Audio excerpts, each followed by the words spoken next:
നിങ്ങൾക്ക് എല്ലാവർക്കും മിസാസ് കിച്ചണിലേക്ക് സ്വാഗതം. ഞാൻ ശോഭിത. ഇന്ന് നമുക്ക് റൈസ് ഒന്നും ഫ്രൈ ചെയ്യാതെ തന്നെ നന്നായിട്ട് വെന്ത എന്നാൽ കുഴഞ്ഞൊട്ടും പോവാതെ വിട്ട് കിട്ടുന്ന നല്ല ടേസ്റ്റി നെയ്ച്ചോറ് ഉണ്ടാക്കാം. ചിലർക്ക് നെയ്ച്ചോറ് നന്നായിട്ട് വേഗണത് ഇഷ്ടമല്ല. അങ്ങനെയുള്ളവർക്ക് വെള്ളത്തിൻ്റെ അളവിൽ കുറച്ച് വ്യത്യാസം വരുത്തിയിട്ടുണ്ടെങ്കിൽ അങ്ങനെയും നെയ്ച്ചോറ് ഉണ്ടാക്കാം.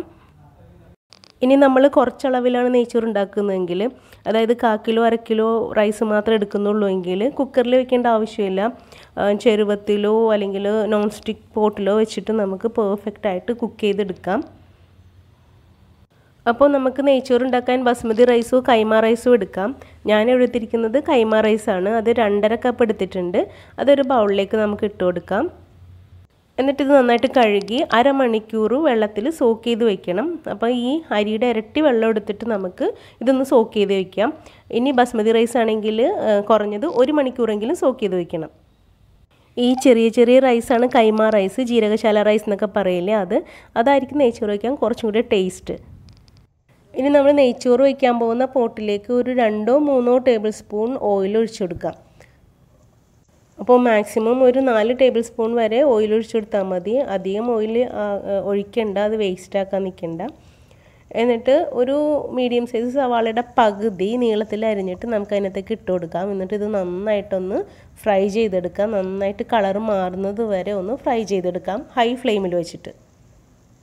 നിങ്ങൾക്ക് വേണമെങ്കിൽ സവാള ഫ്രൈ ചെയ്യാനെടുത്ത ഓയിൽ കുറച്ചെടുത്തിട്ട് അതിന് പകരം നെയ്യ് ഒഴിച്ചു കൊടുക്കുക. ഞാനിപ്പോൾ ഓയിൽ തന്നെയാണ് ഇത് വറുത്തെടുത്തത്. അപ്പോൾ ഇത്രയും കളർ മാറിയതിന് ശേഷം നമുക്കിതൊന്ന് വേറൊരു പ്ലേറ്റിലേക്ക് കോരി മാറ്റാം. വേഗം ചൂടാറി നല്ല ക്രിസ്പി ആകുന്നതിന് വേണ്ടി ഒന്ന് നിരത്തി വെച്ച് കൊടുക്കാം. ഇനി നമുക്ക് ആ സെയിം ഓയിലിലേക്ക് കുറച്ച് അണ്ടിപ്പരിപ്പ് ഇട്ടൊന്ന് ഫ്രൈ ചെയ്തെടുക്കാം. അപ്പോൾ എൻ്റെ കയ്യിൽ കുറച്ച് അണ്ടിപ്പരിപ്പ് ഉണ്ടായുള്ളൂ. ഇത് കട്ട് ചെയ്യാണ്ട് മുഴുവനായിട്ടാണ് ഞാൻ ഇട്ട് കൊടുത്തത്. അതൊന്ന് കളർ മാറുന്നത് വരെ ഒന്ന് ഫ്രൈ ചെയ്തെടുക്കാം. കളർ മാറി വരുമ്പം നമുക്ക് കുറച്ച് കിസ്മിസും കൂടി ഇട്ട് അതും ഒന്ന് ഫ്രൈ ചെയ്തെടുക്കാം. അപ്പോൾ കിസ്മിസ് ഇട്ടതിന് ശേഷം 1 മിനിറ്റ് മാത്രം ഫ്രൈ ചെയ്താൽ മതി, അത് പെട്ടെന്ന് വീർത്ത് വരും. ഇനി ഇത് രണ്ടും ആ സവാള ഇട്ട പ്ലേറ്റിലേക്ക് തന്നെ നമുക്ക് കോരി മാറ്റാം. ഇനി അതേ ഓയിലിലേക്ക് തന്നെ ചെറുതായിട്ട് കട്ട് ചെയ്ത ക്യാരറ്റ് ഇട്ട് കൊടുക്കാം. അതും ഒരു 1/4 മിനിറ്റ് മാത്രം ഫ്രൈ ചെയ്തിട്ട്, ഹൈ ഫ്ലെയിമിൽ തന്നെയാണ് വെച്ചിരിക്കുന്നത്, ഫ്രൈ ചെയ്തിട്ട് ഇതും കോരി മാറ്റാം. അപ്പോൾ ക്യാരറ്റ് വെന്തൊട്ടും പോകണ്ട. നമ്മൾ നെയ്ച്ചോറ് കഴിക്കുമ്പം ക്യാരറ്റ് ഇങ്ങനെ കടിക്കണം നല്ലതായിരിക്കും. അപ്പോൾ ഇത്രയും ഓയിൽ നമുക്കിവിടെ ബാക്കി വന്നിട്ടുണ്ട്. ഈ ഓയിൽ വേണമെങ്കിൽ നമുക്ക് എടുക്കണ്ട. നെയ്ച്ചോറിൽ നെയ്യ് മാത്രം ചേർക്കാനായിരിക്കും മിക്കവർക്കും ഇഷ്ടം. അപ്പോൾ ഓയിൽ വേണമെങ്കിൽ ഇത് മാറ്റി വയ്ക്കാം. ഓയിൽ കുഴപ്പമില്ലാത്തവർക്ക് ആ ഓയിൽ തന്നെ എടുക്കാം. ഇതിനകത്തേക്ക് ഓയിൽ മാറ്റിയെങ്കിൽ നിങ്ങൾ 1 ടേബിൾ സ്പൂൺ നെയ്യ് ഒഴിച്ചു കൊടുക്കുക. അല്ലെങ്കിൽ ഈ സെയിം ഓയിലിൽ തന്നെ 2 ചെറിയ ബേ ലീഫ് ഇട്ട് കൊടുക്കാം. ഞാനപ്പോൾ ഓയിൽ മാറ്റിയില്ല കേട്ടോ, ഇതിനകത്തേക്ക് തന്നെയാണ് ആ ബേ ലീഫ് ഇട്ട് കൊടുത്തത്. എന്നിട്ട് ഇതിനകത്തേക്ക് കുറച്ച് മസാല ചേർക്കാനുണ്ട്. കുറച്ച് കുരുമുളക്, കുറച്ച് പെരിഞ്ചീരകം, ഒരു തക്കോലത്തിൻ്റെ പകുതി, ഒരു ചെറിയ കഷ്ണം കറുകപ്പട്ട ചെറുതായിട്ട് കട്ട് ചെയ്തതാണ്, ഒരു 3-4 കഷ്ണമായിട്ട് കട്ട് ചെയ്തിട്ടുണ്ട്, ഒരു 4-5 കറിയാമ്പും, പിന്നെ 4-5 ഏലക്കയും. ഇതും കൂടി ഇട്ടിട്ട് ജസ്റ്റ് ഒന്ന് വഴറ്റിയെടുക്കാം. അത് 1 മിനിറ്റ് മാത്രം ഒന്ന് ചൂടാക്കി എടുക്കാം. എന്നിട്ട് ഇതിനകത്തേക്ക് നമുക്ക് വെള്ളം ഒഴിച്ചു കൊടുക്കാം. അപ്പോൾ അരിയുടെ അളവിൻ്റെ ഇരട്ടി അളവ് വെള്ളമാണ് ഇതിനകത്തേക്ക് ഒഴിച്ചു കൊടുക്കുന്നത്. നമ്മൾ 2.5 കപ്പ് അരിയാണല്ലോ എടുത്തത്. അപ്പോൾ ഇരട്ടി വെള്ളം 5 കപ്പ് വെള്ളമാണ് ഇതിനകത്തേക്ക് ഒഴിച്ചു കൊടുക്കുന്നത്. എനിക്ക് നെയ്ച്ചോറ് കുഴഞ്ഞു പോകാതെ നന്നായിട്ട് വേകണതാണ് ഇഷ്ടം. ചിലർക്ക് നന്നായിട്ട് വേവണത് ഇഷ്ടമുണ്ടാവില്ല. അങ്ങനെയുള്ളവർ 1/2 കപ്പ് വെള്ളം കുറച്ച് ഒഴിച്ചാൽ മതിയാകും. അതായത് 1 കപ്പ് റൈസാണ് നമ്മൾ എടുക്കുന്നതെങ്കിൽ 1.25 കപ്പ് വെള്ളം ഒഴിച്ചു കൊടുത്താൽ മതി. ജീരകശാല റൈസിൻ്റെ അളവാണ് ഞാൻ പറഞ്ഞത്. ബസ്മതി റൈസിന് ഇരട്ടി വെള്ളം തന്നെ ചേർക്കണം കേട്ടോ. അപ്പോൾ ആവശ്യത്തിന് ഉപ്പിട്ട് കൊടുത്തിട്ടുണ്ട്. വെള്ളം നന്നായിട്ട് വെട്ടിത്തിളക്കുന്നത് വരെ ഇതൊന്ന് മൂടി വയ്ക്കാം. വെള്ളം തിളച്ചതിന് ശേഷം ആ സോക്ക് ചെയ്ത് വെച്ച അരി ഇതിനകത്തേക്ക് ഇട്ട് കൊടുക്കാം. ഞാനിതിലേക്ക് 1.5 ടേബിൾ സ്പൂൺ നെയ്യും കൂടെ ചേർത്ത് കൊടുത്തിട്ടുണ്ട്. ഇനി ഇതൊന്ന് നന്നായിട്ട് മിക്സ് ചെയ്തതിന് ശേഷം ഒന്ന് മൂടി വയ്ക്കാം. വെള്ളം നന്നായി തിളച്ച് ഒരുവിധം വറ്റുന്നത് വരെ ഹൈ ഫ്ലെയിമിൽ വയ്ക്കാം.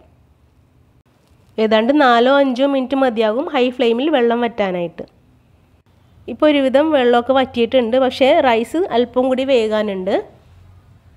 അധികം റൈസാണ് നമ്മൾ വയ്ക്കുന്നതെങ്കിൽ റൈസ് ഒന്ന് തട്ടിപ്പൊത്തി വെച്ചിട്ട് 5 മിനിറ്റ് ലോ ഫ്ലെയിമിൽ മൂടി വെച്ചാൽ മതിയാകും. റൈസൊക്കെ നന്നായിട്ട് വെന്ത് കിട്ടും. നിങ്ങൾക്ക് ഇതുവരെ ഈ വീഡിയോ ഇഷ്ടമായാലും ലൈക്ക് കൊടുത്തേക്കണേ. ഈ ചാനൽ സബ്സ്ക്രൈബ് ചെയ്യാത്തവർ സബ്സ്ക്രൈബ് ചെയ്തതിന് സപ്പോർട്ട് ചെയ്തേക്കണം.